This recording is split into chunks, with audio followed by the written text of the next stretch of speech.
Não. Eu nasci e pronto. Tá bom. Então, começar então. Já está gravando, então. 3, 2, 1. Bom dia para quem é de bom dia, boa noite para quem é da boa noite, 93 para quem é de 93, porque hoje é noite de 93 que a gente vai discutir Crowley mediunidade. E o convidado de hoje já veio, é um brother de muito, muito tempo. Ele veio aqui quando tudo isso aqui era mato, mas ele agora vai passar pela reformulação, porque agora é um boteco dos Illuminati. E chamando aqui para a mesa, Rodrigo Elutarque. Salve, pessoal. Vamos saber como que desenvolve a mediunidade na Telemann. Da Pedra de Afiar, Paulo Jacobina. Fala, galera. Seja bem-vindo mais uma vez. Vamos aprender a nos conectarmos com a nossa verdadeira vontade. Dos Reinos Enoquianos, Ulisses Massad. Fala, pessoal. Vamos ver esse assunto aí, que interessante. Mediunidade e Crowley. Quero saber se o Crowley foi médium. A nossa bancada mediunidade, né? Já tem o Rodrigo da Umbanda, o Ulisses Enoquiano e Robson Belli, diretamente do Japão, fazendo meio lance entre demônios e Telemann. Kyuju-san, Ohayou gozaimasu para quem está aqui no Japão, Konbawa para quem está no Brasil e Konnichiwa se você estiver vendo isso à tarde em outro horário. Eu quero saber quantos Exus o Crowley conversou. E no outro canto, representando o Telemann, Bárbara Knox, da Eclésia Babylon. Olá, 93. Então, né, você falou hoje é noite de Telemann, eu diria que as noites de Telemann são as melhores noites do Mayhem. E também da Eclésia Babylon, Thales Azevedo. Salve, galera. Boa noite, 93. Eu sempre soube que o Crowley era fã de uma mesa branca. Então, acho que hoje a gente vai descobrir isso. E como nosso convidado especial já esteve aqui quando tudo isso aqui era mato, o Brother Herman, ou Queram E, seja muito bem-vindo aqui no Boteco. Obrigado. Boa noite aí. 93 para todos aí. Falar um pouquinho de mim, Marcelo. É isso? Isso, é que a gente já tem, para quem está chegando agora, a gente já tem uma entrevista que a gente ficou 2 horas batendo papo sobre Telemann, sistemas, ele veio de novo. Mas, como diriam os Stan Lee, todo gibi do Homem-Aranha é o primeiro gibi de alguém. E tem muita gente que vai ler lá Crowley, mediunidade e tal, e chegou agora, né? Então a gente queria saber um pouquinho como é que você caiu em Telemann. Você era pequenininho, estava lá na igreja, tal, e de repente Telemann, mediunidade, satanismo, todas essas paradas. Como que aconteceu isso? Na verdade, eu já era grandinho, estava com 26 anos, aí um amigo de sala, o FRJ, ele era da loja Nova Isis, né? Isso foi em 98, e conversando ele me falou de Telemann, Crowley eu já conhecia de quadrinhos, né? Mas, assim, o assunto magia, para mim, nunca me atraiu muito. Eu era mais de quadrinhos, filmes, gibis e isso aí. Aí explicou para mim, Crowley falou de Telemann, gostei, e a iniciação seria dali a 15 dias, então eu já paguei lá o que tinha que pagar, me iniciei, não sabendo nada mesmo, né? E aprendi com o tempo, né? E em 2000 eu entrei para A e fiquei só nela até hoje, né? E estou aqui até hoje. Talvez as pessoas me conheçam mais pelo site da A, que é o astroargento.org, né? Que tinha uma árvore da vida em Flash, em abertura em Flash, fundo branco. Esse site também foi para lá em 2001, está até hoje, né? E estou aí até hoje. Ele é muito modesto. O Queram é um dos melhores instrutores que a gente tem, um dos caras mais sérios e tem uma gama, não faço a menor ideia de quantos da ramificação, mas putz, é um cara que tem uma experiência absurda, prática, tanto de passar o conhecimento como a parte teórica de instrução e leitura e tudo, cara. É um prazer ter você aqui com a gente Obrigado, de novo. valeu. Hoje a gente vai falar de Crowley e mediunidade, né? Então, acho que para o pessoal que chegou agora, primeiro, quem é o Crowley? Crowley foi um mago considerado, por mim, o maior mago do século XX, né? Ele nasceu em 1875, morreu em 1947, né? Então, a maior parte da carreira dele foi no século XX. E ele foi um indivíduo que, digamos, conseguiu trabalhar a magia europeia, a magia ritualística, unindo com práticas tântricas, né, que ele teve acesso, e é dono de uma obra mágica muito grande e de relevância para quem estudar magia, passa por Crowley, goste ou não, né? E, assim, o que marca ele foi a recepção do Livro da Lei, em 1904, né? Uma obra inspirada, né? Que aí a gente vai entrar no assunto, que norteou todo o trabalho dele, né? De modo geral, chama-se de Telema toda a obra dele, né? Mas Telema é uma palavra grega que significa vontade, que surgiu nesse livro da lei, né? Assim, tenho o background dele de ter estudado outros livros que tinham esse tema e etc., mas isso a gente pode falar se é parte ou não deles, o que é ser médium, né? Então, assim, eu proponho a gente começar para a gente definir aqui o que é mediunidade. Em cima disso, a gente pode ver se o Crowley era ou não, e a gente aí começa, né? Eu posso começar aqui uma ideia. Excelente ideia. E aí o Ulisses também vai poder colocar, porque quando o Crowley fala assim, eu fiz o livro da lei, Euos me ditou, né? Quem é Euos? O que é o Euos? Pois e aí, é. que semelhança a gente teria com o John Dee, que pega e fala assim, os anjos enoquianos falaram para mim e eu para o outro cara. Então, isso, na tua opinião, é uma mediunidade? Não é uma canalização? O que seria isso? Vamos lá. Eu acho que o termo mediunidade, para a gente aqui, vamos começar com a semântica, né? Eu acho que ela vem do espiritismo, né? É o indivíduo que baixa o espírito, ponto. Eu acho que isso que começa é a base, né? O indivíduo que está lá na mesa é o cavalo, né? Como chamava. Hoje em dia, eu acho que já não se chama tanto assim, né? Mas o médium, a princípio, eu poderia dizer que vem do ramo espírita e é o indivíduo que recebe o morto. Ponto. Acho que dá para a gente começar por aí, né? Então, assim, aí a gente vê. O clarividente é um médium também? Não é? Aí, garotos. Esse nome ele começa com Kardec? Não, ele já tinha antes. A Blavatsky também é dessa época. Era uma época que estava florescendo na Europa. Embora aí eu vou chamar o Ulisses, porque a parte dele do Enochiano é muito anterior a isso, né? Como é que o Dee se chamava? Era scrying, se eu não me engano. Scrying. É o termo. No qual a tradução é evidência. Isso. Era um vidente, exato. Eles não chamavam a palavra médium. Dentro do próprio espiritismo, né, embora eu não seja, eu trabalho também numa casa espiritualista aqui no Rio de Janeiro, eles estabelecem que a ideia do médium é alguém que consegue se conectar com outros planos. Logo, todo mundo é médium, porque todo mundo se conecta com outros planos além do plano físico denso. Alguns vão ter capacidades de ver, incorporar, vamos botar aqui entre muitas aspas, fazer uma série de coisas, mas dentro do espiritismo e de outras linhas mais espiritualistas, todo mundo seria médium, então, porque ele consegue entrar em contato.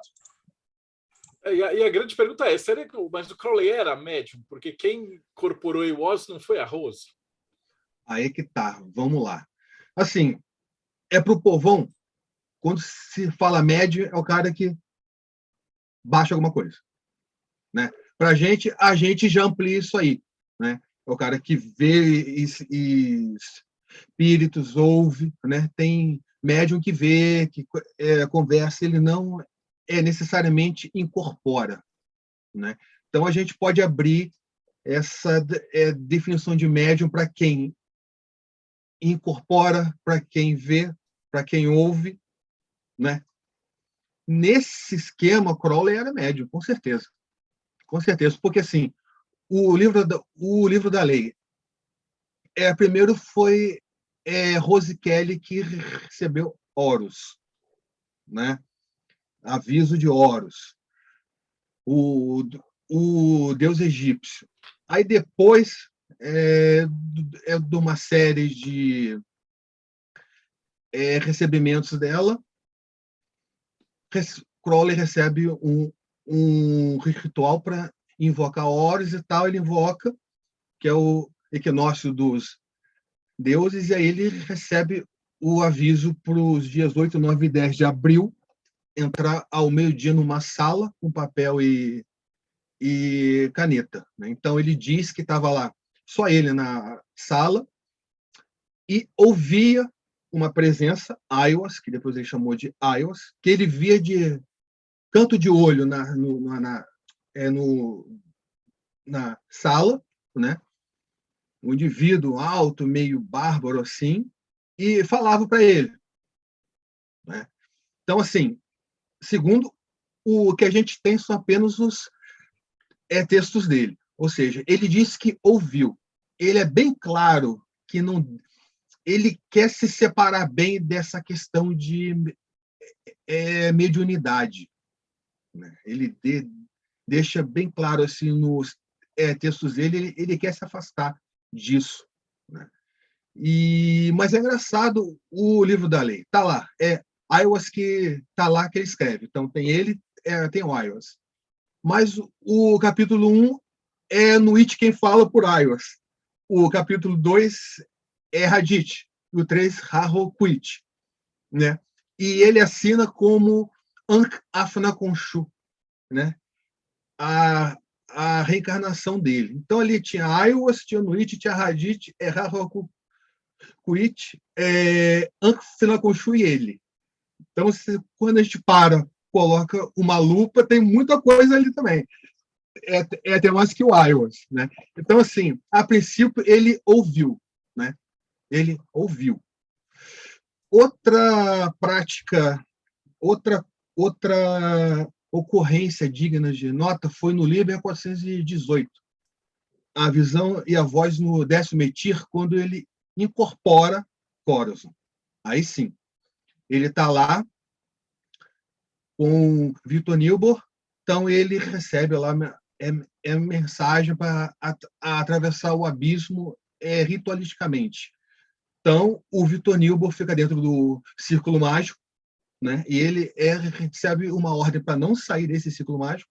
Crowley fica dentro de um triângulo, né? Ele coloca lá o seu manto, ele vai para longe, faz algumas coisas lá, volta, e Corozon incorpora nele, né? Então ele quer sair, quer matar o Victor Nilbor. Victor Nilbor aponta a adaga para ele, não deixa entrar. E na visão do Nilbor, Crowley mudou de forma. Corozon assumiu várias formas lá para tentar enganar Nilbor, né? Mas a questão é, Crowley baixou, manifestou Corozon. Então, assim, é digno de nota nesse sentido que a gente está aqui falando, seria isso, né? A recepção do livro da lei de forma de Crowley, a audiência e a incorporação de Corozon, né? A maioria dos outros trabalhos dele eram com as esposas ou amantes dele, que a entidade entrava nelas e falava, e ele conversava ou ele guiava, né? Então, esses dois casos são mais marcantes para isso, né? Então, assim, era médium, eu acho. Isso. Só fazer um comentário, né? Normalmente as pessoas, talvez quem não conhece um pouco do enoquiano, questionar por que tudo isso aconteceu no 10º éter. Quando você pega as tabelas de enoquiano, que você tem aqueles quadrantes, o 10º éter ele é composto pelos nomes que estão na cruz negra, ou seja, fora de todas aquelas tabelas. Então, ali é um ponto crucial dentro do sistema. É o Algo que ZAX, né? então ela ocorre em cima, são os governadores. ZAX.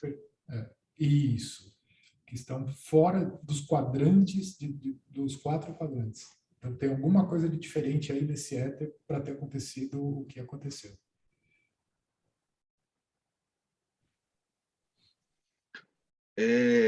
Com certeza, as mulheres e Escarlate eram médiums, né? Porque ele falava com elas. Inclusive, teve na viagem dele à China, quando ele achou que tinha manifestado o SAG, ele tinha encontrado uma irmã da Eda Gondedal Soro Cibele, que ele disse que o SAG falou por ela, entrou nela e conversou com ele via por ela, mas depois ele renegou isso aí, né?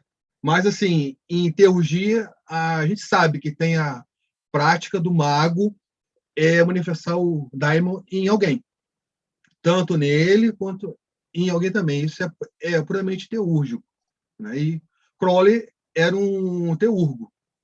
Até o fim da vida ele era um teurgo, apesar de ter mexido com tantra e tal. Mas isso, a magia cerimonial, ele nunca largou. Ou, pelo menos, ele nunca deixou de crer que tivesse validade. Dentro da Astro Argentum, vocês trabalham normalmente com fenômenos de mediunidade? Como é que a Astro Argentum trata mediunidade nesse sentido? O instruído ele é treinado para desenvolver isso? Ele se assemelha a Umbanda? Como é que é a posição da Astro? Tá. Não existem práticas destinadas especificamente a isso. A pessoa pode ter.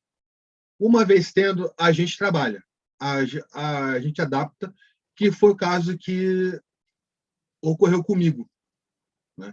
Eu até falei na nossa live lá, eu não tinha nenhuma experiência com magia quando entrei nessa, tal. Depois que eu entrei na AIA, eu estava fazendo um pranayama de estômago cheio, né? E numa cadeira de balanço. Aí eu estava, né, de comida feijoada, eu falei, deixa eu fazer. Esse mesmo, né? E aí, cara, eu, naquele período entre dormindo e tal, de repente a minha mão começou a erguer assim da cadeira. Eu achei estranho, né? Parei com isso, mas depois eu deixei e etc. Com o tempo, a entidade veio, né? Como a maioria, o pessoal de banda sabe, às vezes ela vem nervosa, vem bruta, então você tem que ter todo um trabalho. Enfim, eu, na época, eu tratei como uma ressurgência atávica, do estilo do Sper. Tá? Aquilo lá é um conteúdo meu que veio para fora de alguma maneira. Não quis procurar centro de Umbanda.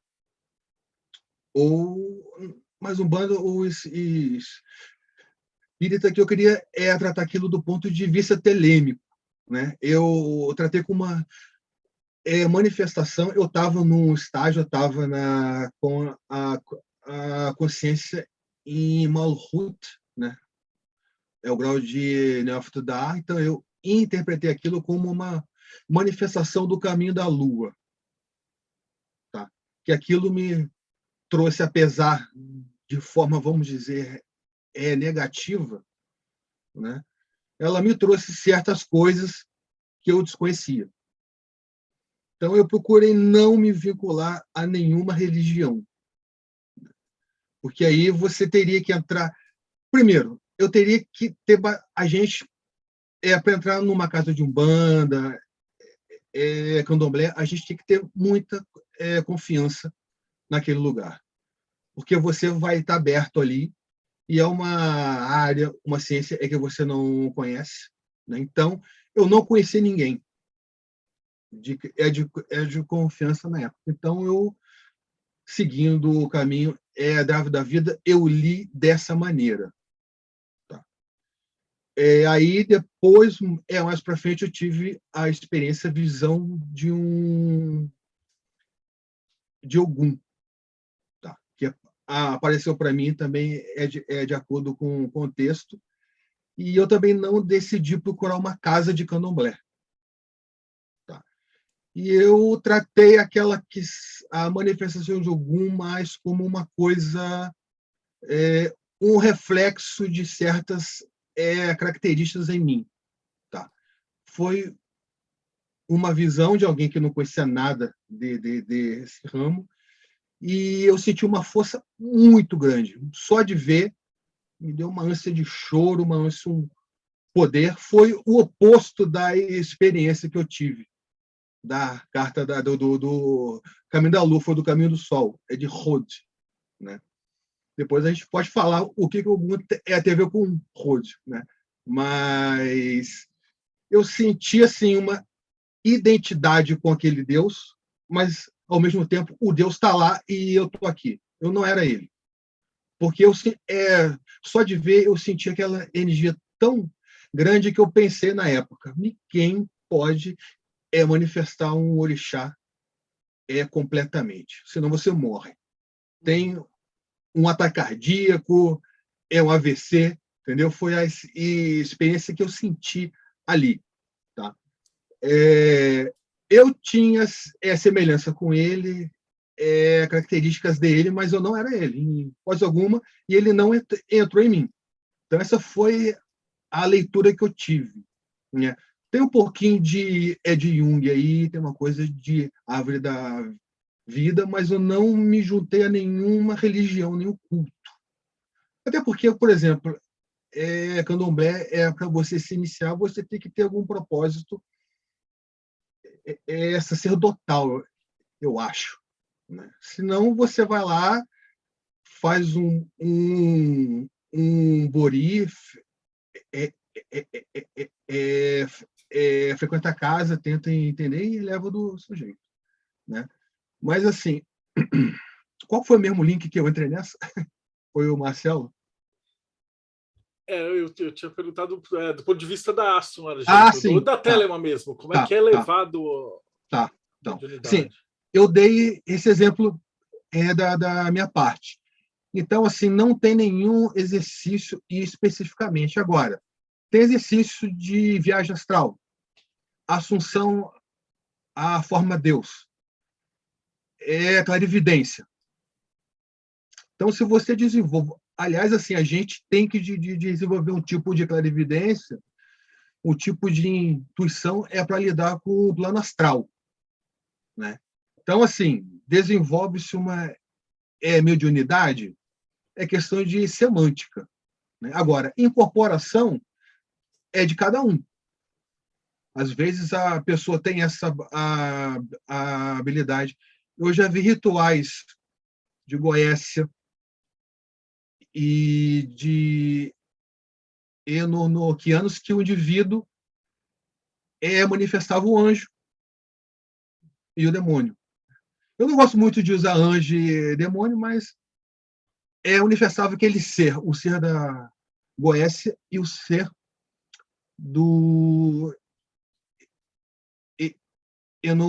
enoquiano. Né? O cara é médium? É aquilo, o cara entra em transe.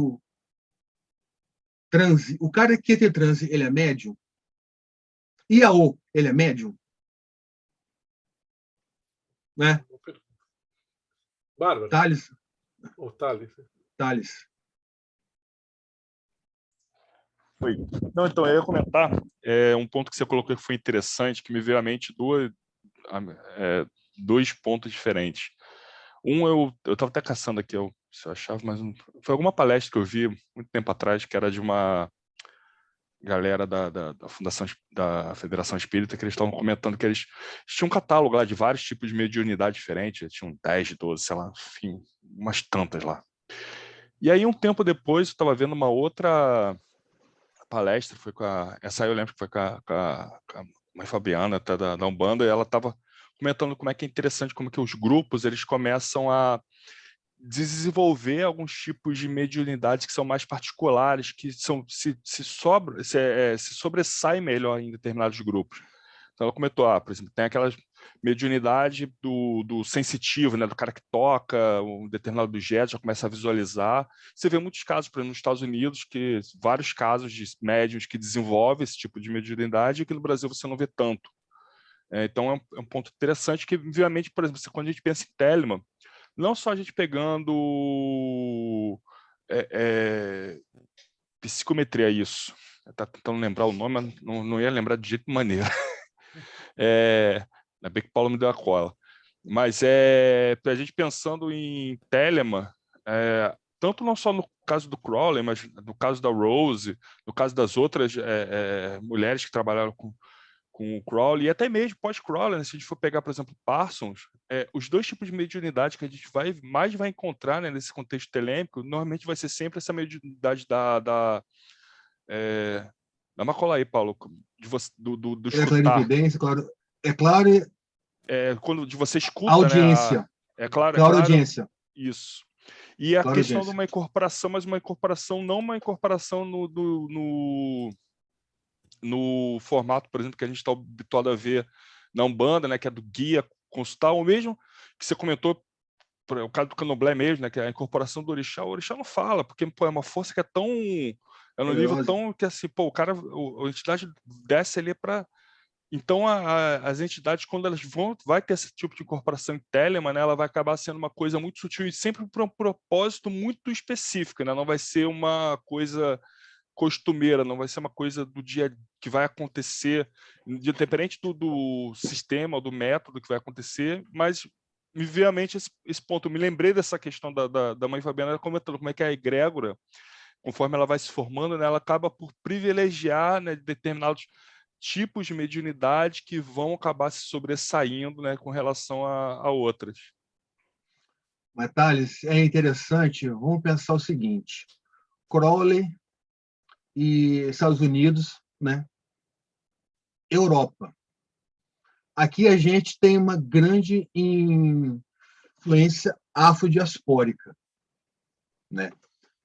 Eu acho que o europeu ele não vê muito bem incorporação, de modo geral, né?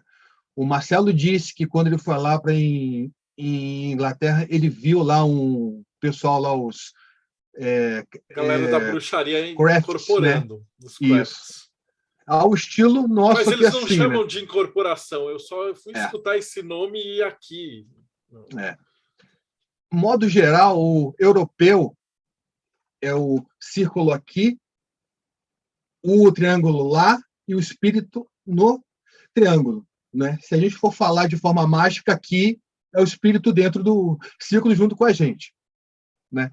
Então, essa mente analítica do europeu coloca ali o espírito e o mago, né? Agora aqui a gente que tem essa influência africana amarra os dois. Talvez isso que o Tales tenha dito, esse perfil do Parsons, Crowley, né?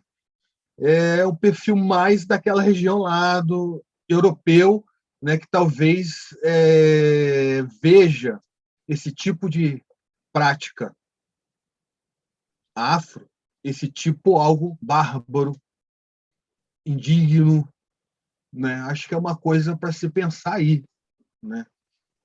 Então, talvez assim, é parte do Crowley querer separar também, ele não dizer que era médium, separar da parte espírita para manter aquela questão científica na medida do possível, né? Paulo? A Bárbara está na frente. Frater, eu vou fazer uma pergunta bem de iniciante, assim, mas que Uhum. eu acho muito importante, principalmente para quem for assistir depois.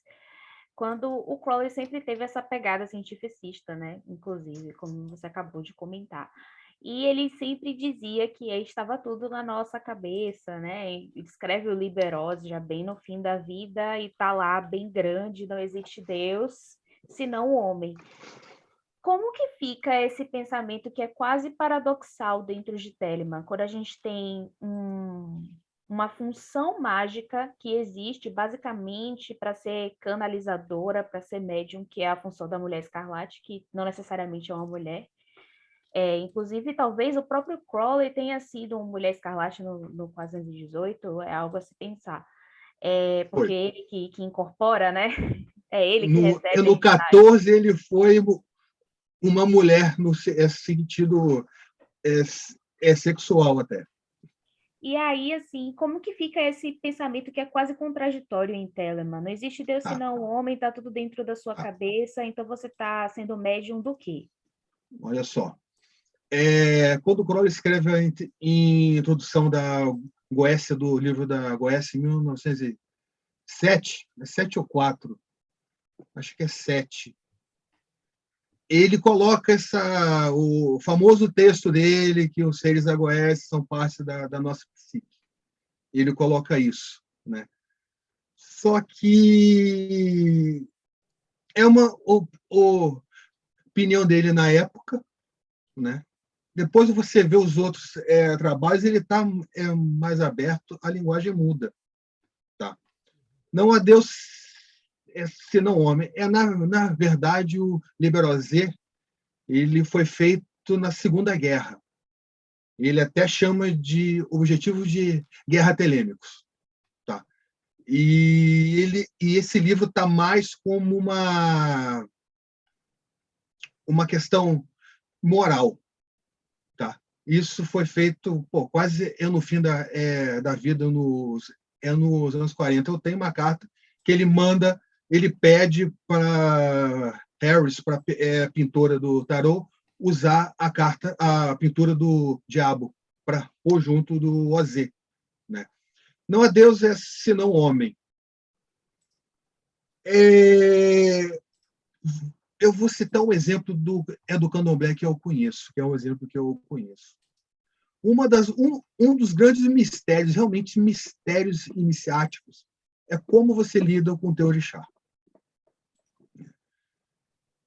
Ele é um deus mesmo? É aquela entidade de fora? Tem gente no candomblé que acha. Eu acho até que tem na Umbanda isso. São forças, né? São deuses ou são mesmo parcelas nossas. Isso aí é um indivíduo que vai escolher como usar. Entendeu? Assim, no candomblé, o mais importante não é o orixá em si, né? O que chamam de pai ou de mãe. É o ori, né? O orixá está ali para ajudar no teu ori, a tua cabeça, né? Que o orixá pode ser também ori, né? A tua cabeça. Então, o orixá está ali para ajudar o teu ori. Então, ele não é tanto um deus como a gente pode achar que você está debaixo dele, sabe? Eu não sei se eu...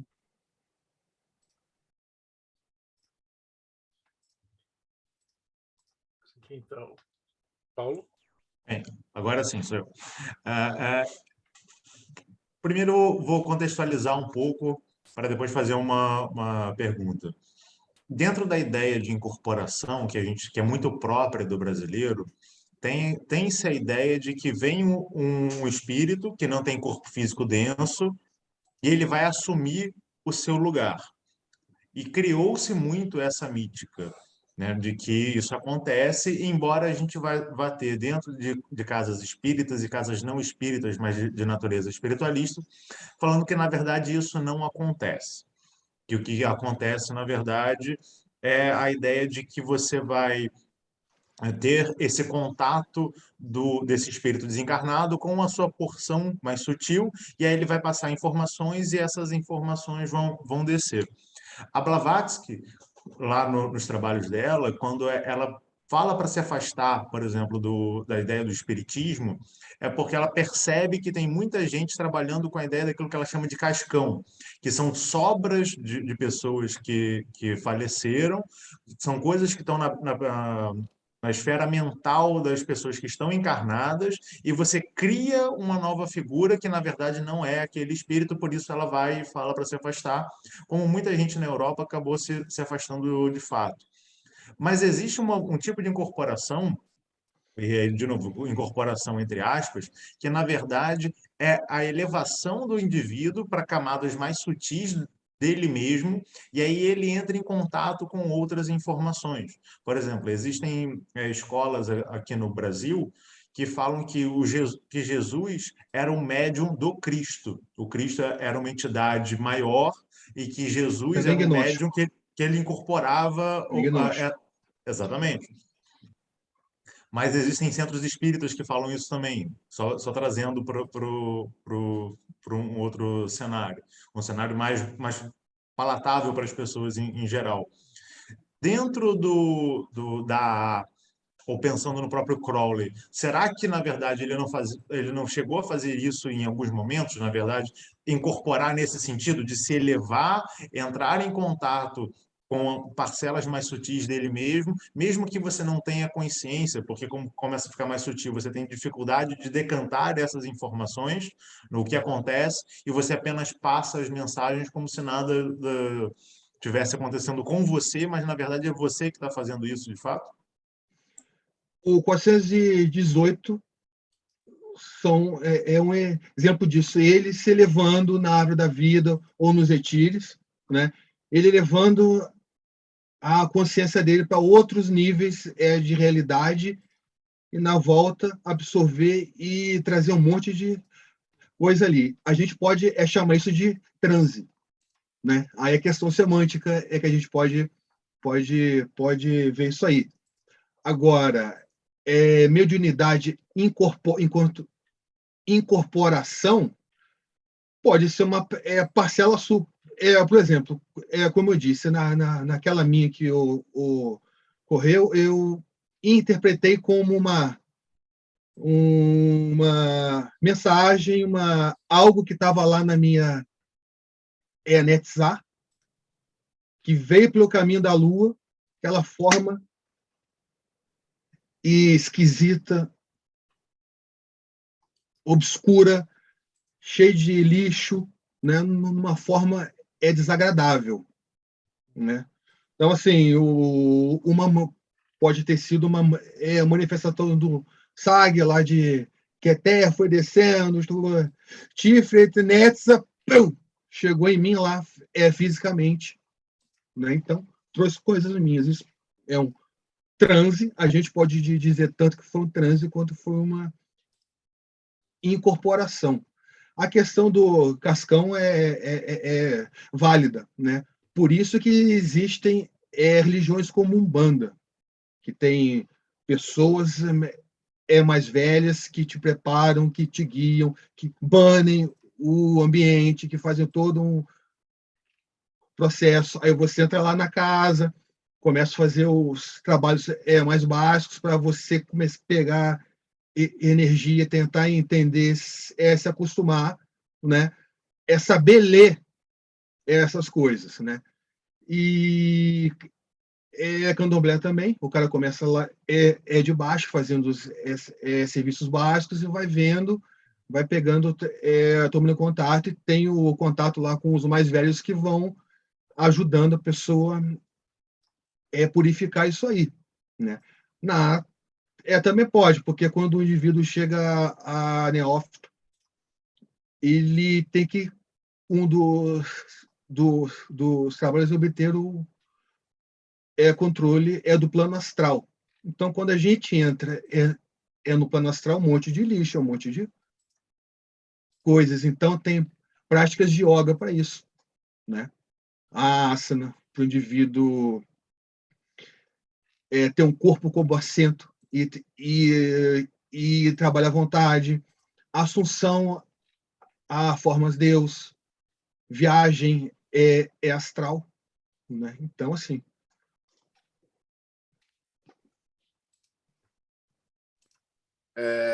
Posso perguntar? vai.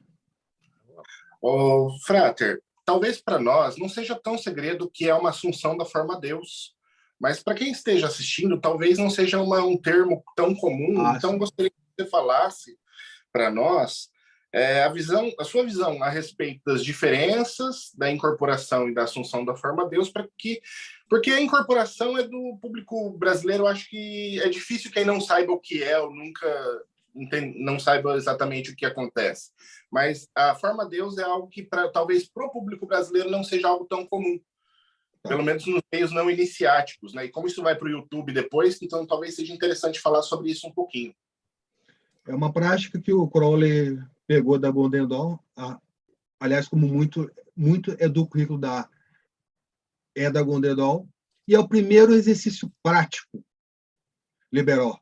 Liberó é o primeiro exercício prático que se recomenda, né? E ele recomenda começar com Ísis, Assunção, a forma Deus Ísis. É você se concentrar, você tem o desenho de um Deus, né? Então você se concentra, imagina-se tornando-se aquele Deus, você assume a posição, o gênero, a forma, as cores, se sente como aquele Deus, certo? Então, assim, isso para mim é o exercício mais importante que possa existir, tanto que é o primeiro. Porque lá na frente, o indivíduo vai ter que ter o contato com o sagrado anjo guardião, então ele vai ter que ter um domínio do plano astral, ele vai ter que saber lidar com essas formas, né? Sabe, sei lá, se ele vai ser um médium também em incorporar. E, então, assim, é você trabalhar o teu Kama-Rupa, o teu corpo de emoções, assumindo uma outra forma. E principalmente quando você assume uma forma do outro gênero, né? Que no caso do homem começa com Ísis. Então você tem que se sentir Ísis, você tem que se sentir mulher, você tem que se sentir mãe. Então isso é um excelente trabalho. E a validade, uma das validades é essa. Você começa a expandir a sua consciência. Você vai deixando um pouco a noção do eu, você vai deixando um pouco de lado a noção do ego, né? E a iniciação na A, como toda iniciação, é verdadeiramente mística. É você rebaixar o teu ego e deixar vir influxos de outras esferas, né? As esferas superiores, lá de que até Hoffman, Binar e etc. Então, também é um trabalho com o ego, para você se deslocar, né? Para você se abrir, né? Aí, quando a mulher for fazer, vai fazer de um Deus, né? de um homem, né? Então, acho que esses são as principais virtudes dessa prática aí. Deixa eu fazer uma pergunta que é uma dúvida que eu sempre tive. Por exemplo, quando a gente estuda aquela parte dos éteres, lá no sistema enoquiano tradicional, a gente tem lá aquele conceito dos 30 éteres, né, que o éter, basicamente, ele não tem nome. O éter é um número, e aquelas letras, tipo Zid, Li, aquelas coisas, são ordens angelicais que existem naquelas esferas, né? Quando o Crowley faz a experiência dele, o que ele faz exatamente? Porque esses éteres existem, teoricamente, governadores que comandam aqueles éteres, que são normalmente 3, e tem um que é 4. O que ele faz ali? Ele evoca aqueles governadores, para aqueles governadores aparecerem para ele, para mostrar o que é aquele éter, para falar sobre aquele coro angelical.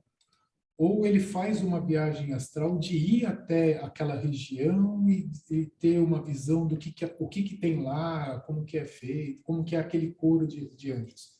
Você poderia explicar para a gente? Exatamente isso. O que o Crowley fez, cara? Ele simplesmente pegou uma cruz com uma pedra no meio. Para cada Etir que ele ia invocar, ou seja, entrar, ele fazia a chamada e mudava o nome. Ele fazia a chamada do 30º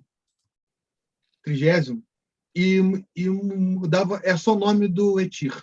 Só isso que ele fazia, basicamente, né? Punha a cruz na testa, fazia a chamada e entrava. Pum, era isso. É uma viagem astral enoquiana. Não é uma prática como você conhece, como o Goya conhece. É de John Dee mesmo. Não é. É de inspiração, né, da prática do John Dee. Né, porque ele tinha um enorme respeito. Cara, o lance do Crowley era anjo. Sagrado Anjo Guardião. Enoquiano. Tá? Goécia, ele tem pouquíssimas práticas. Ele é conhecido pela Goécia por conta do livro que ele lançou. Ele pagou ou roubou a tradução do Edu Matters. Mas, assim, cara, ele trabalhou com Goécia na Golden Dawn. Depois, cara, é mais anjo mesmo. O negócio do Crowley é anjo. Tá? Então, assim, enoquiano é uma forma dele lidar com anjos para trazer a chamada autoridade mágica que o mago tem que ter para trabalhar, vamos lá, com demônios ou adentrar certas esferas. Tá? Então, ele gostava muito, né, da obra do John Dee e usou. Certo? Então, assim, nesse sentido que eu vejo, mas o sentido de autoridade mágica. E aquilo, cara, o lance do Crowley era anjo, cara. Fala que o Crowley era mal, que não sei o que lá, que não sei o que lá, que demônio. Cara, o pessoal de hoje mexe mais com demônio, muito mais do que ele mexia. Certeza. Ele queria era anjo, cara. Anjo. Muito bom. E alguém fez uma pergunta lá, foi o Marcelo, se Crowley ele lidava com Exu? Com certeza. Aiwas era Exu. O trabalho de... No trabalho eu ia falar, do trabalho de Paris, ele fala que ele invoca de primeiramente Alamantra, alguém de Mercúrio, Mercúrio, e aí Mercúrio que lhe libera, eu não lembro dos detalhes, mas aí ele primeiro precisa chamar um Exu, né? Primeiro alguém de Mercúrio, e aí depois esse cara que prepara toda a parada para os outros detalhes. Não sei. Thales, porque, você assim, sabe? Alguém... Saindo da vertente mais ortodoxa de Telema, a gente pode, se a gente for puxar lá pelo Berthiaud, ele vai estar na falange lá do Mestre Aquários, que vai ser o espírito do Éon, né? Aquele espírito da Era. Mas ele também vai estar nessa... Mas aí a gente já sai já por um outro... Sim. Porque eu falei que Aiwas é um Exu. O que é o Exu? É o falecido, é o espírito, é um ser humano que morreu, né? E por alguma razão ele volta, né? E Aiwas era a reencarnação, né? Crowley era a reencarnação de Aiwas, como também era de Ankh-Fnaconchu. Então, por esse ponto de vista, Aiwas era um Exu, só que era um Exu de um alto grau, né? Lá que em vida ele atravessou o abismo, ou seja, um preto velho, né, que é o espírito de luz, né? E ele fez lá os trabalhos de Abuldiz, que aí foi com as mulheres, o Amalantra, eu confundo se é Alamantra ou Amalantra, eu sempre confundo também, que foi com outra mulher escarlate, que é um mago que entrou nela, que ela incorporou e falou, né, por ela. Então, nesse sentido, Crowley, sim, mexeu com Exus. Deixa eu só passar. Goya, seja bem-vindo. O Egum. Está sem... Buenas, buenas. Então, hoje vim eu dar uma de morte súbita. Eu queria avisar vocês que eu não faço parte do problema, eu sou o problema. Eu não sou a estrada, eu não sou o caminhante, eu não sou o carro, eu sou o acidente. Então, eu vim polemizar que vocês vão tudo queimar no 7º círculo do inferno, porque isso não passa de necromancia barata, tudo isso que vocês estão fazendo aí. E, na realidade, assim, a minha pergunta para o Keron é uma provocação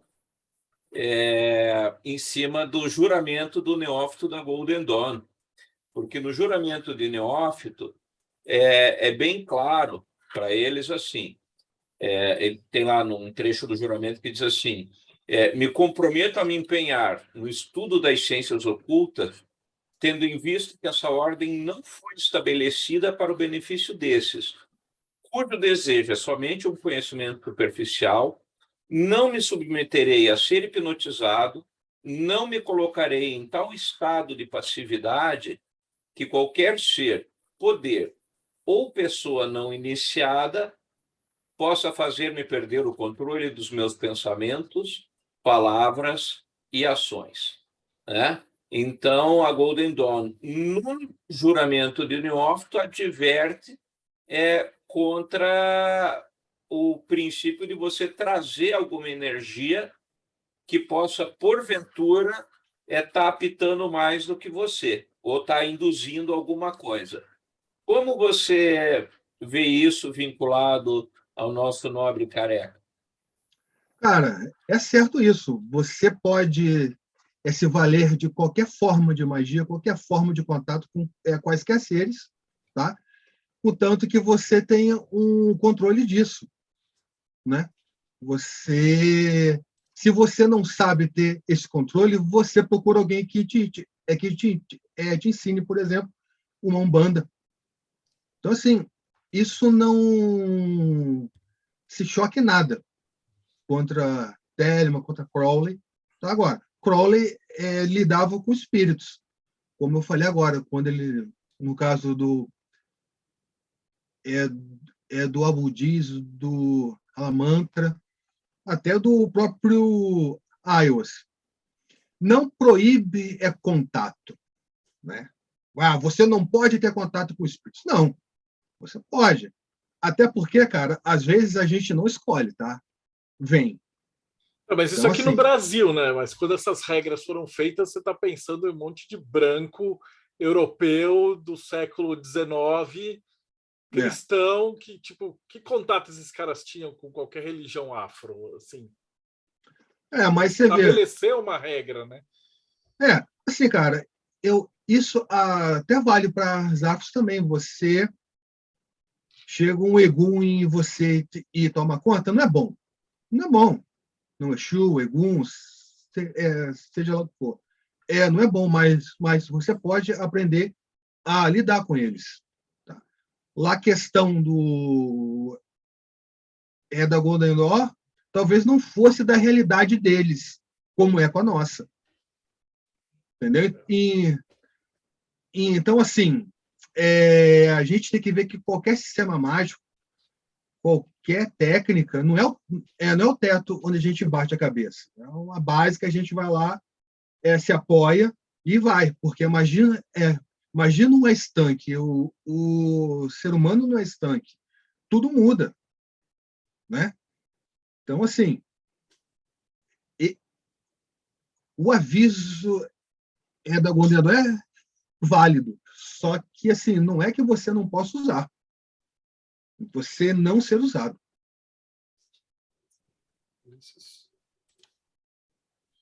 Opa, vamos lá. O Goya chega já colocando fogo no parquinho, né? Por isso que eu gosto desse meu grande amigo. Mas o que eu vejo só comentar sobre isso, por exemplo, na questão de mediunidade, não significa que o espírito tomou conta de você e ele assumiu o controle de tudo. Né? Eu vejo que é a mesma coisa de você ter um diálogo com alguém e você deixar o teu o teu opositor é falar, né? Se manifestar e falar. Acho que é mais ou menos isso. Mas o controle, na minha visão, está sempre, o tempo todo, na mão do médium. A partir do momento em que ele quiser interromper aquela comunicação e interromper a conversa, ele consegue fazer. Acho o seguinte, dependendo do sistema religioso, candomblé, por exemplo, o cara vai ficar realmente inconsciente por um tempo. Iniciação de preferência. Mas isso ele está sendo guiado e lá para frente a coisa muda de figura. Então, acho que em certas etapas o indivíduo vai perder o controle, mas tem gente em volta ajudando, né? Rodrigo. Tem uma questão aí que a gente está percebendo nessa conversa toda, são os diferentes paradigmas que a gente tem. O europeu, ele que a Revolução Industrial surgiu lá, a ciência surgiu lá, então ele tem essa questão do controle. Então, esse juramento da Golden Dawn, ele tem a ver com o controle. O mago, ele tem o controle. E a ideia é que você esteja no controle de tudo. No caso das religiões afro-brasileiras, de origem africana, vamos dizer, o sacerdote, ele, de uma certa forma, ele se coloca no fluxo. Ele entra ali no fluxo e vai seguindo. Então, é um comentário que eu estou fazendo que seria mais ou menos assim, diferentes paradigmas, diferentes formas de ver a mesma coisa. No europeu, de origem europeia, que vai aí, Estados Unidos, etc., você tem que ter o controle. Na de origem africana, você entra no fluxo. Você vai fazer trabalhos na de origem africana para poder desenvolver a mediunidade, o contato com as esferas superiores, o contato com os aéteres superiores, para ir no fluxo. Enquanto o europeu vai fazer as iniciações, os estudos, as práticas, os ritos, para sempre manter-se no controle. A questão e quando o europeu que está tentando manter o controle não consegue manter o controle? E o quanto de estar no fluxo você está no controle? Aí é só a prática. Aí só a prática, porque na teoria a gente pode ter N respostas aqui, né? Mas tem essa visão do europeu querer ter o controle realmente, por isso que ele coloca o espírito dentro de um triângulo, fora do círculo dele. Mas à medida que o indivíduo, o místico, o indivíduo que expande a consciência, ele vai abrindo mais o círculo mágico dele e colocando dentro tudo que está ali fora. Até lá que no estágio máximo ele é um com tudo. Acho que esse é um ponto que, acho que até por causa do tema, né, a gente acaba voltando sempre essa questão entre a prática europeia e a prática de origem afro. E é interessante que esse tema ele é recorrente, até se a gente for pensar, por exemplo, do martinismo, né, você tem lá o Martinez Pasquali, que ele vem a falecer no Haiti, onde, na história oficial, né, diz que ele foi atrás de uma herança, mas que, na verdade, na boca miúda, a galera fala que ele estava procurando uma macumba mesmo, que ele estava querendo fazer um vuduzão lá no Haiti, por isso que ele acabou morrendo por lá. Mas isso é uma coisa que a gente acaba, né, por acontecer em diversos momentos, né, ter essa busca de um lado e de outro, né. Aí mais tarde os Maine que vão até a Europa, né, procurando aquela coisa do francês. E aí um ponto interessante, já virando aqui um pouquinho já de foco de pestilência, já de a gente falar do livro da lei. Então, no livro da lei ele já tem aquela questão que ele fala, né, que todo mundo, todas as palavras são sagradas, todos os profetas verdadeiros, salvo que eles entenderam uma parte. E aí depois eu logo falo, você tem outra parte, mas não tem tudo não. Tem coisa que está por aqui, que é um ponto que a gente sempre fala, né, que Crowley, por mais que ele tenha escrito o livro da lei, ele era um homem do Veleon. Ele não era uma pessoa do Novo Éon. E o livro da lei, além dele falar dessa questão de prática, ou seja, tinha muitas coisas que estavam lá, estavam valendo, tem outras coisas que novas estão valendo e tal. E ele deixa um gancho que, em algum momento, ele poderia usar diversas palavras, né, para poder transcrever, mas ele acaba por colocar ayahuasca, quando vai editar, ele fala especificamente em Obia e Wanga, que são práticas caribenhas, né, que ele acaba por puxar de novo. Ele poderia trazer de outra. Tanto que o Crowley, nos comentários que eu me lembro, ele nem desenvolve tanto assim a questão do Obi, ele coloca lá, dá uns comentários, é um negócio que vem de lá e tal, mas ele não desenvolve, mas de fato parece que é uma emergência que fica dentro do pensamento europeu, pelo menos dentro dessa religiosidade europeia, né, ocidental, que acaba por puxar para falar assim, olha, tem coisa ali que vocês estão deixando passar, tem coisa ali que talvez a gente tenha que pegar e juntar, unir ali as duas partes para a gente conseguir chegar a dar um próximo passo, né? É o seguinte, essa questão do Obi-Wan é interessantíssima. Porque é o seguinte, acharam nos pertences do Crowley um livreto teosófico, acho que umas 10 páginas, que tinha aqueles textos grandes lá desses livros da época, né? The Obeah, Simplified It, The Real, Wanga, bababá, vem lá o resto. Era um texto, eu esqueci o nome do cara, texto de 1890, Crowley nasceu em 75, os textos escritos entre 1890 e 1895. Então, cara, ele era caribenho, é de Trinidad e Tobago, se eu não me engano, tá? Iniciado em alguma dessas práticas afrodiaspóricas lá, e ele era membro de uma ordem, Le Chevalier de la Ordre do Voodoo Saint de Zegba, né? Cavaleiro da Ordem do Santo Voodoo do Zegba. E lá ele fala do Obé, do Edobia e do Wanga, e a tese geral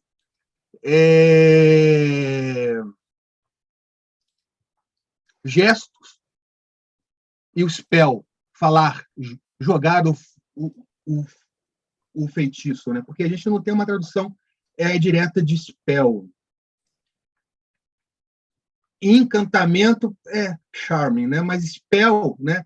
Você, em inglês, você usa spell, tipo, how do you spell your name? Então, tem um sentido muito de fala, de você jogar no universo. Então, a tese do cara, do Bia e do Wanga, era isso. Você ter o spell e você ter os gestos, você ter a ritualística. E no comentário do livro da lei, dessa parte, o Crowley fala disso mesmo. Você tem que lançar o feitiço, tem que ter o gesto, o trabalho da baqueta e o trabalho da espada. Né? É mais uma questão de solve e coagula. Ele puxa desse livro. Como um bom médium, o espírito fala o que está ali dentro da cabeça do médium. Né? Então, assim, essa é a relação do Crowley com a religiosidade afrodiaspórica, ela inexiste. Ele morou em New Orleans, quando ele morou lá nos Estados Unidos, ele morou por 2 meses. Eu tenho um discípulo que morou lá há uns 5 anos atrás. E o Crowley passou 2 meses lá, mas, cara, não teve contato com nada. O pessoal lá é fechado. Então, assim, se até hoje não é fácil você achar um centro de candomblé ou de umbanda assim, imagine na época, em 1918, por aí, né, final da década de 10. Então, ele não teve contato. Ele casou em 28 com uma sacerdotisa voodoo, que ele chamou Marie de Miramar. Mas o voodoo dele, que ele falava, ela fazia efeitos e etc. Nada que hoje a gente conheça como afrodiaspórico. É meio lógico isso, porque, primeiro, tinha pouco material escrito. Assim, é de candomblé, por exemplo. A gente pode dizer que começou a surgir com Pierre Verger, por exemplo, né? Estudos acadêmicos, sei lá, dos anos 70 para cá, que realmente começaram a trazer uma coisa realmente robusta nisso. Na época dele não tinha. Ia ser muito difícil ele ter esse contato. Era muita Se coisa tinha de pouco. curiosidade, né? Aquela coisa de mais especulativa, tipo matéria de jornal Exatamente. sensacionalista, assim, olha, culto misterioso do Caribe, né? Do Uma coisa mais Caribe, voodoo, matar, não sei o que lá. Cara, bonecão, aqui, ó. é Hollywood, nos filmes de 007, nos anos 70, 80, fizeram aquilo lá com o voodoo, aquela palhaçada lá, né? Então, assim, e também tem uma questão racial também. Muito difícil eles se abrirem, o povo lá, os praticantes, esse aí, Goya, o Pierre Verger, eles se abrirem, né, com os brancos. Hoje em dia está mais tranquilo isso. Então, assim, por essas razões, e Crowley não escreveu nada realmente que tem a ver com a questão técnica. Ele não escreveu nada da questão afro. Fora essa questão do livro da lei, mas quando ele comenta, ele não remete à prática, ele remete o livro, entendeu? Agora, afro é diaspórica, na história de Telemann, aí é outra história, né? Que tem de telemita que curte isso, não está no gibi, né? Tanto aqui quanto lá fora também. Como que é essa visão do pessoal lá fora? Eu sei que, por exemplo, o Lon Milo, ele é abertão, né? Ele tem o livro dele lá, My Life with Spirits, aí ele descreve, ele fala que desde criança. Tem até, para quem está assistindo aqui, tem uma entrevista com o Lon Milo, onde ele conta, ele fala da vida dele, né? E outros autores, como é que eles colocam esse tema? Cara, é difícil porque é o seguinte, cara, a gente tem essa cultura afro como parte intrínseca da nossa cultura. Nos Estados Unidos não é assim. Pode ser em certos locais, em certas famílias, tem estudos acadêmicos, tudo, mas eu acho que a gente vive isso mais culturalmente do que eles. Então, eles falam de um modo mais limitado. A gente fala de um modo até prático, bem mais prático, porque é parte da nossa herança aqui. Cara. Não tem jeito. É vivência nossa, né? Eu acho que assim, aqui a gente tem muito mais facilidade, né? Mas você pega, sei lá, cara no Canadá, nos Estados Unidos, porque tudo vai vir importado daqui da América do Sul, da América Central, né? Mas e a visão? Existe dentro da Telemann, dentro da Aston Argento, grupos de outros países, a galera que é meio contra essa parada? Que acha que não tem espírito, não tem nada do outro lado, Cara, é tudo da mente? Não, dos poucos membros que eu conheci lá fora, eles eram abertos e bastante curiosos, tá? Com isso, com o fenômeno das religiões afrodiaspóricas. Tá? Sim, eles falam muito do voodoo, até porque é questão de cinema e tal. Mas quando a gente começa a falar mesmo do que cara, é outra realidade. Eles, dos que eu conheci, gostaram. Oh, fantástico. Alguém mais vai fazer alguma outra pergunta ou comentário? Goya? Bom, uma coisa que é interessante pensar, inclusive voltando aqui um pouquinho à discussão aqui, acho que foi o Thales que estava comentando, mas é interessante você observar que na Goécia e nos Grimórios, no geral, você tem o círculo e o local da manifestação, o triângulo, fica fora do círculo, que o magista não seja influenciado pela força, pela energia evocada. Na Golden Dawn, isso é uma coisa que pouca gente para prestar atenção, né? E eu estou trazendo a Golden Dawn insistentemente porque é o berço do Crowley. Então, a gente não pode deixar de observar que na Golden Dawn eles utilizavam um círculo mágico no templo, mas muitas vezes, no lugar do círculo mágico, era o ritual da Rosa Cruz, né? Que era uma forma de selar o templo hermeticamente, e o triângulo fica sobre o altar. Tanto é que o triângulo que a Golden Dawn coloca sobre o altar para que as energias se manifestem ali. Isso é uma coisa que pouca gente para pensar. Todo mundo coloca, eu tenho o altar com a cruz e o triângulo da Golden Dawn, mas a Golden Dawn, olha que interessante, eles transformam o templo se você olhar, eles transformam o templo numa arena, porque eles trazem o espírito evocado para dentro do triângulo e o templo é vedado, né, hermeticamente, então, com o mago lá dentro. Então, ele chama, como se eles chamassem a energia propositadamente para o mesmo plano do magista, né? Que nem tem no circo antigo o Globo da Morte, né? Que era aquelas motos, o cara lá dentro com o Globo da Morte. Chamava os espíritos para dentro do templo e o espírito não poderia sair, né? Ele ficaria preso ali com os magos. Então, isso já tem uma mudança aí de paradigma nesse contexto, e também não lembro quem que perguntou, alguém, não sei se foi o Rodrigo que perguntou para o Caron, não, acho que foi o Ulisses que perguntou sobre o Crowley chamar, o ir, e tem um texto, acho que o Caron tem na página da Aston Argento, que o Crowley, inclusive, ele está...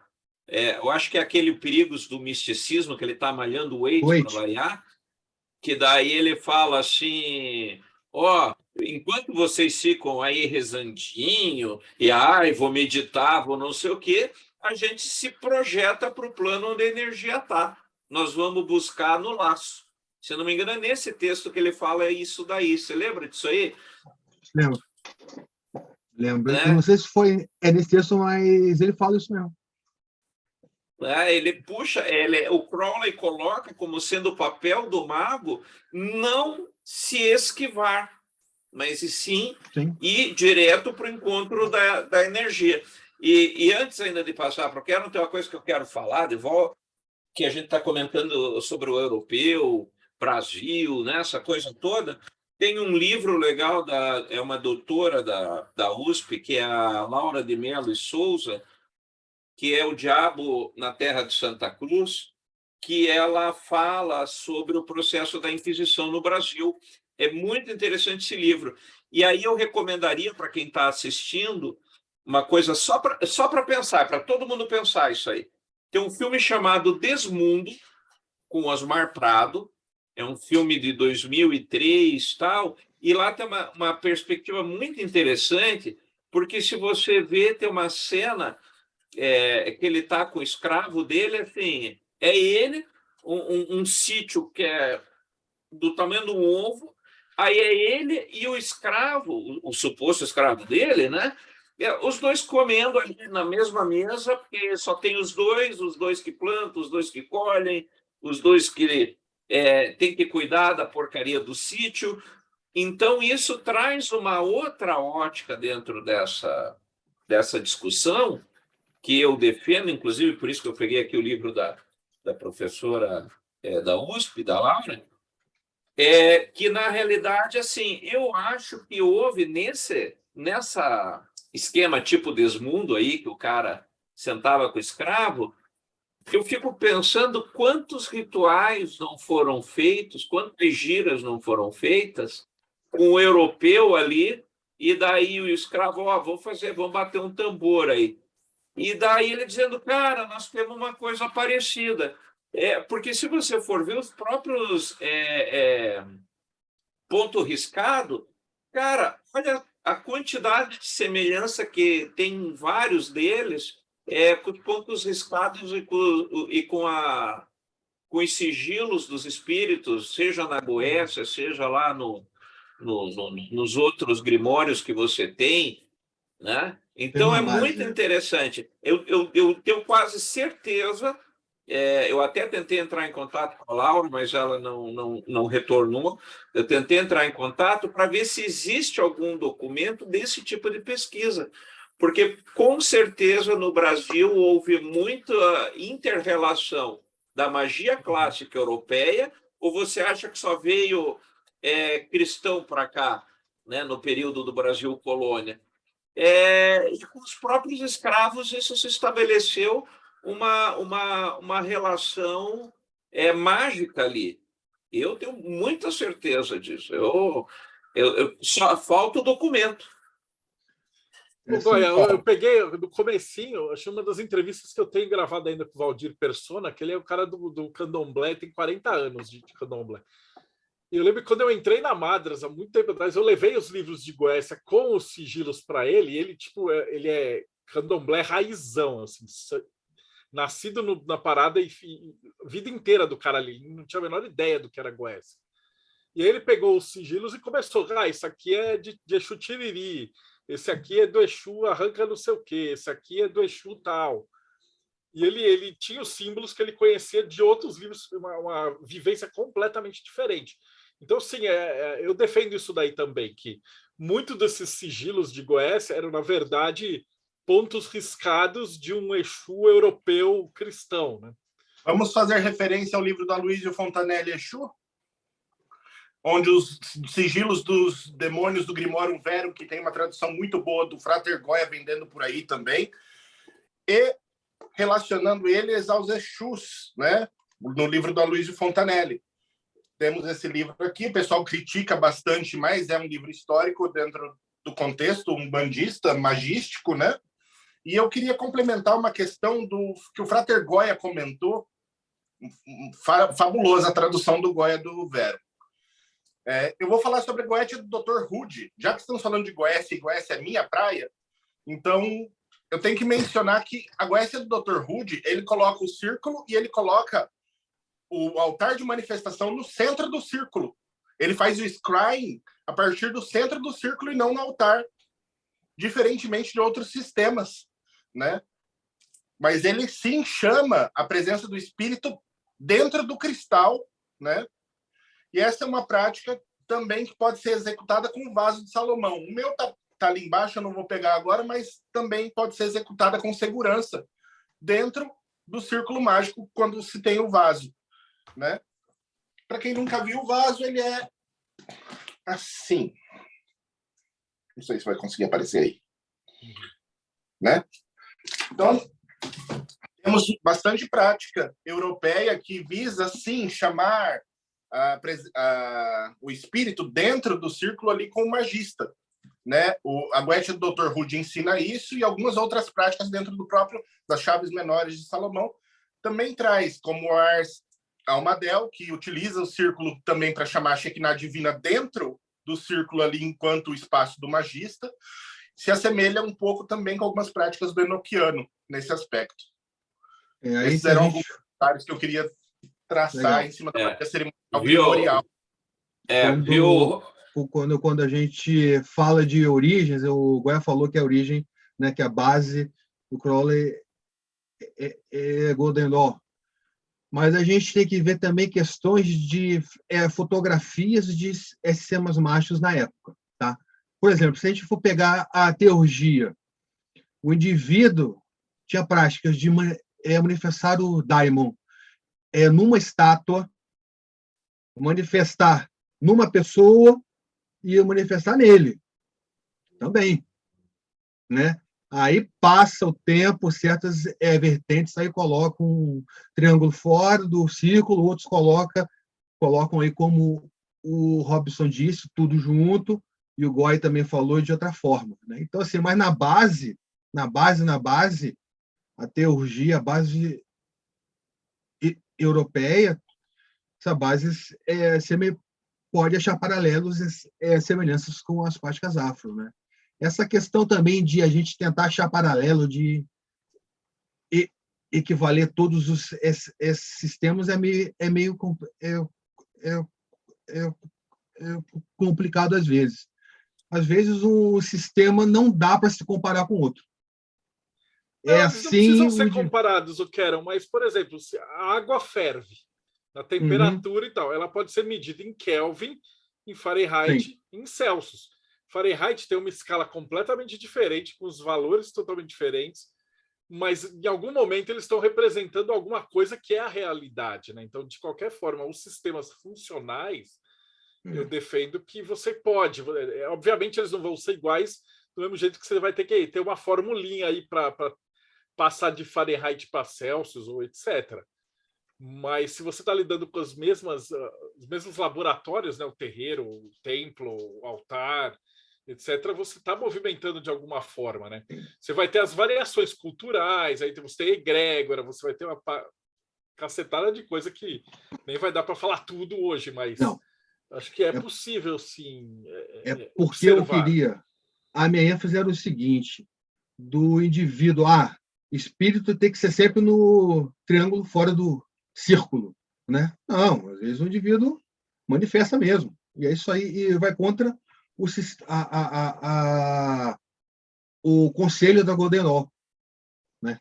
Assim, então, às vezes... O problema é quando os caras querem colocar um sinal de igual aí nessa Exatamente. Falou, as coisas são isso é isso, tal, não. mas, cara, Ogum não é Thor, não é Gevurah, não é Marte. Então, são coisas que são semelhantes, né? Elas... assim, tem raciocínios básicos, né? Tipo assim, por exemplo, o Teurgo é manifestar um daimon numa estátua. É um certo paralelo com os assentamentos, por exemplo. Eles são mais apenas, né? O Deus não está ali dentro, o espírito não está ali dentro, né? Mas, assim, tem um objeto que atrai, né? Alguma energia. Então, isso foi descoberto pelos africanos e pelos europeus lá em épocas distintas de culturas, né? Também bem longe uma da outra. Então, tem essas bases assim que deixam a gente encucado com o negócio. Isso aí. Bom, eu acho que a gente vai levantar mais dúvidas do que respostas hoje, né? A ideia era essa. Eu queria te agradecer muito por ter vindo, ter tirado essas dúvidas. E, obviamente, vocês vão voltar de novo aqui para a gente conversar mais e aprofundar esse assunto, né? Então, Rodrigo Lutarque, deixa eu passando suas considerações finais, perguntas. Adorei essa palestra, assim, foi assim fantástico, mas fantástico a entrada do Goy, assim, com chute na porta, soco na cara, e ainda citando morte súbita, assim, fantástico. Eu podia vir mais vezes aqui. Mas eu gostaria de lembrar a todos do catarse.me/TDC, aonde você pode se inscrever e participar desses vídeos aqui, participar dessas conversas ao vivo e não lá no YouTube. E quando você faz parte do Catarse, você vai acabar recebendo a revista Hermetismo, aonde as melhores matérias que estão nos sites, elas vêm numa revista. E você pode, aí no fim de semana, sentar, beber seu vinho preferido ou sua cachaça preferida, comer um queijo ou um pão de queijo, o que achar melhor.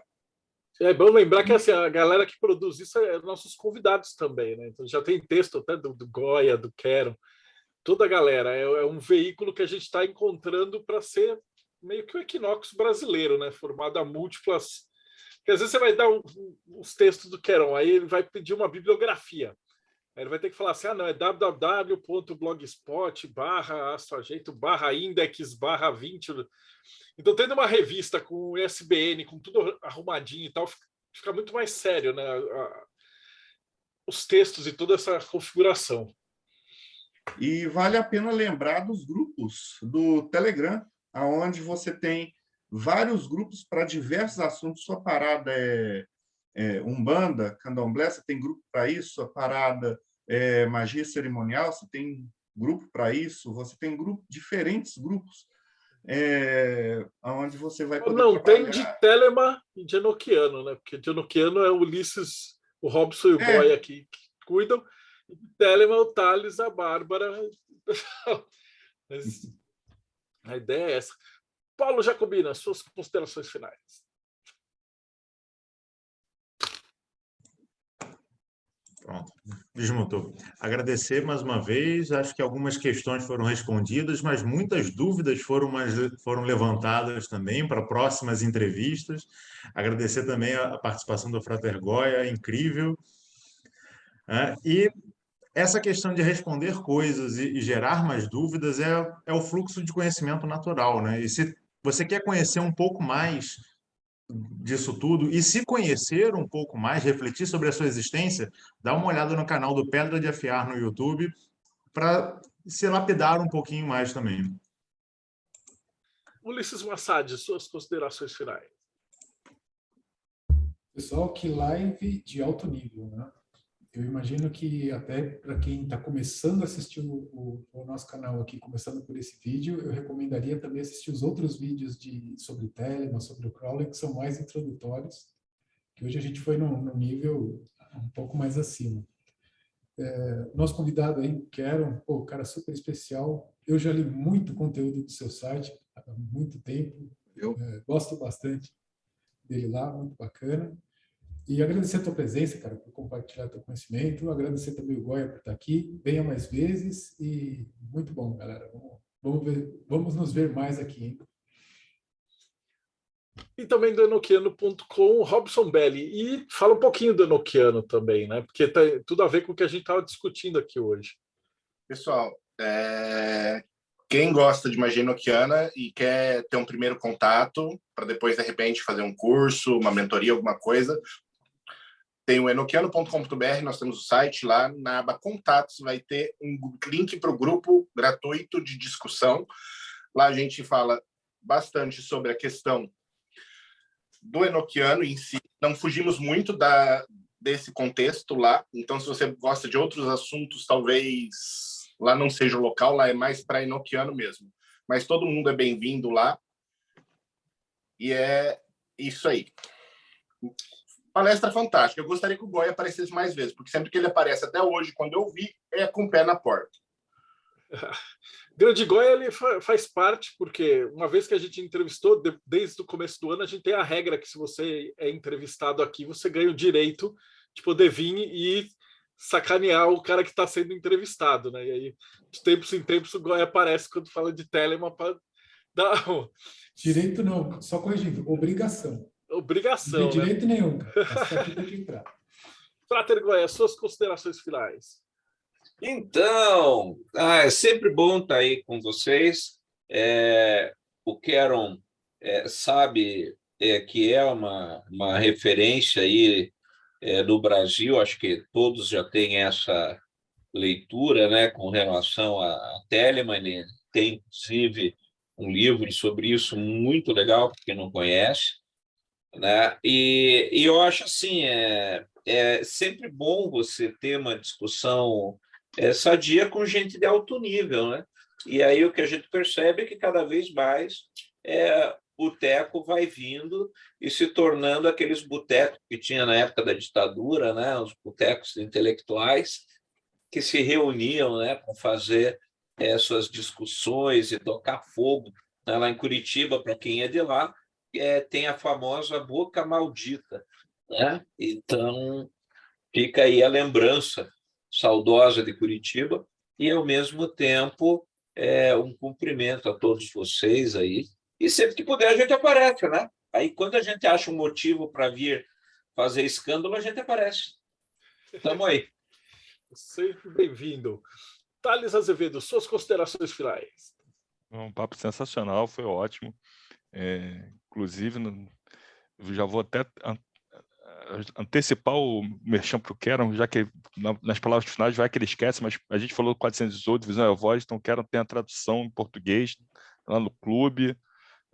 Tem outros livros também que o Keron também disponibiliza no clube dos autores, então já fica aí até, como o pessoal falou, né? Já o cara quer uma referência em Telema aí no Brasil. Então foi muito bom o papo, ótimo, brigadão e adorei a conversa.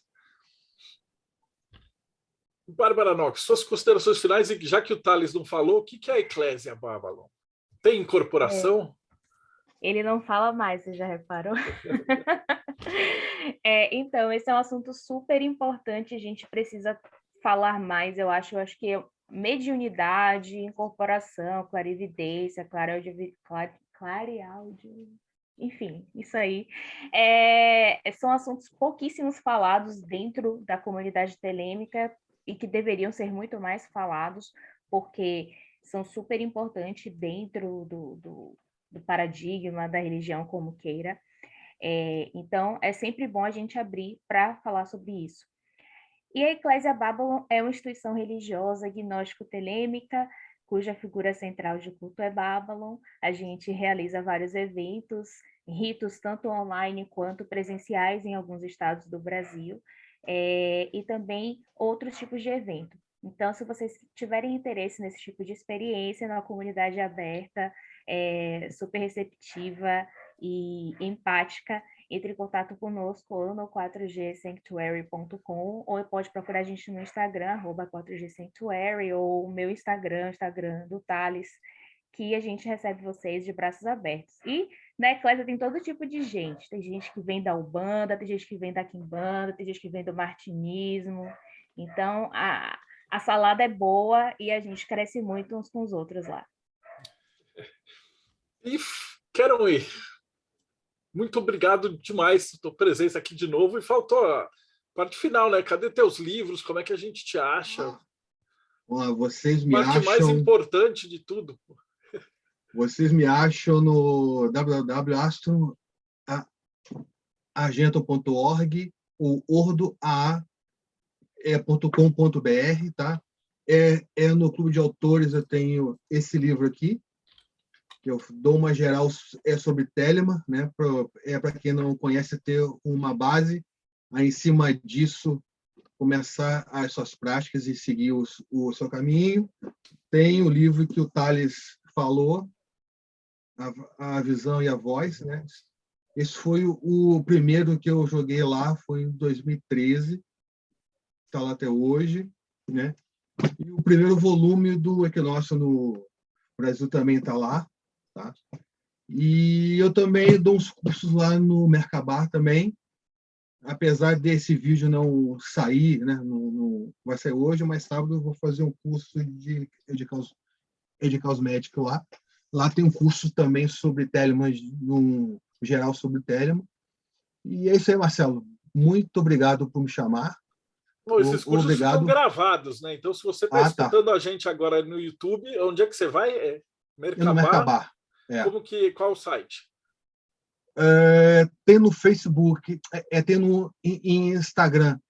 Mercabar. Como é que é agora? Está colocando Espaço Mercabar. Espaço Mercabar. Com K.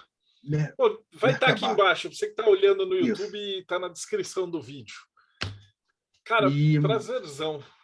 Valeu, Marcelo, Thales, Ulisses, Robson, Bárbara, Paulo, Rodrigo e Goya. Muito obrigado. Robson, falei Robson? Eu pulei Robson? Falei. Esse formato ficou muito mais legal agora de boteco. E é legal porque começou daí entrou o Rodrigo, daí veio o Ulisses, aí a galera vai juntando. A gente chegou à conclusão que cabem 25 espaços, então daqui a pouco vai ter um fórum de debates esotéricos, vai ficando cada vez melhor. Obrigadão, gente, todo mundo. E você também que assistiu a gente, então não esquece de dar like, seguir o canal, as coisas de YouTube, e a gente se vê aí no próximo Boteco dos Illuminati.